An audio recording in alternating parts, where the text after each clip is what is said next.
to keep the Craig story moving forward, you skipped town. You joined the army as a military policeman. You did a tour overseas, finished your service stateside, and received an honorable discharge. All right. You wound up back home in Gettysburg, and you went to work here where? Among other jobs. Initially, after military police service. Yeah. Well, initially, it was a bunch of other jobs, but right, it always is. The one you're referring to, yeah, you know, I'm fishing I was a Adams County prison guard. Yes. And while I was an Adams County prison guard, I was deputized as an Adams County deputy. Okay.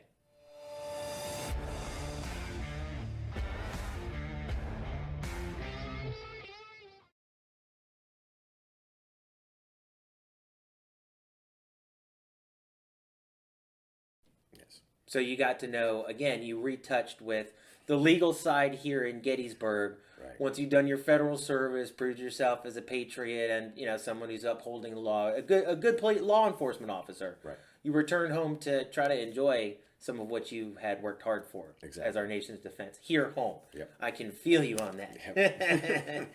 All right. So had you ever, up until after this point, ever been in trouble, really, in your life? No. No criminal record, nothing? No. Never been arrested, I don't even have a speeding ticket. Okay. All right. That's a lot more than I can say. Yeah. No DUIs, no. Yeah. Okay. Yeah. So, you'd been around in town for a while, you knew too much. Tell me, years later, what ended up keeping you quiet? Don, you'd led an exemplary life up to that point. Honorable discharge, military policeman, served your community, honest civil servant. Tell me about your charges. Yeah, I got illegally charged with IDSI, involuntary deviant sexual intercourse. Okay. And I was forced to plead guilty to it. Mm-hmm.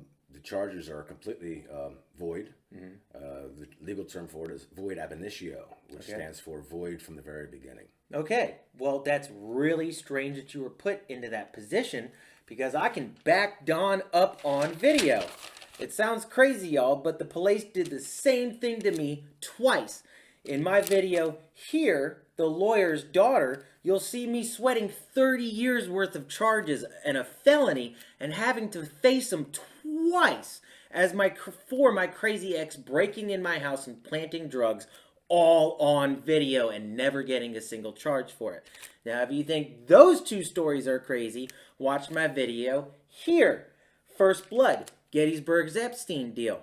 You'll see how Pennsylvania State Police charged me with a felony for getting stabbed so I don't testify against their crony buddy, violent repeat offender Glenn Kessler, again facing me down with about 30 years of charges.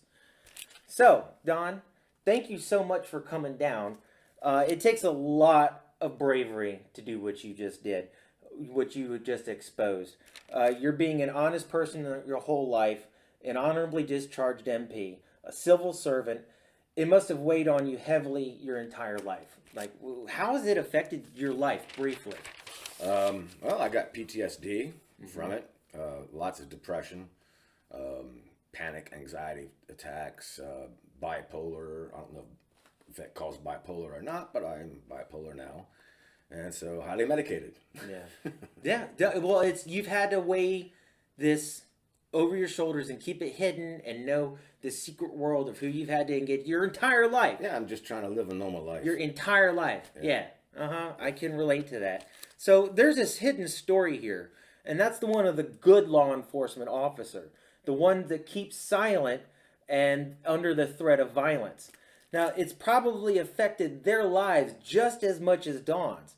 And now that this story's fleshed out, we ask that any good law enforcement officials caught in between these heinous crimes speak out, because you're safe.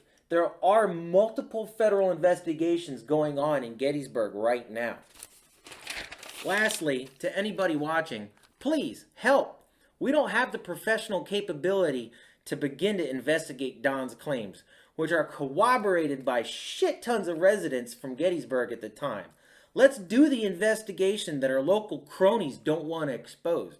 Let's investigate how a heinous crime was pushed below the radar. It's time for justice for Craig Rice.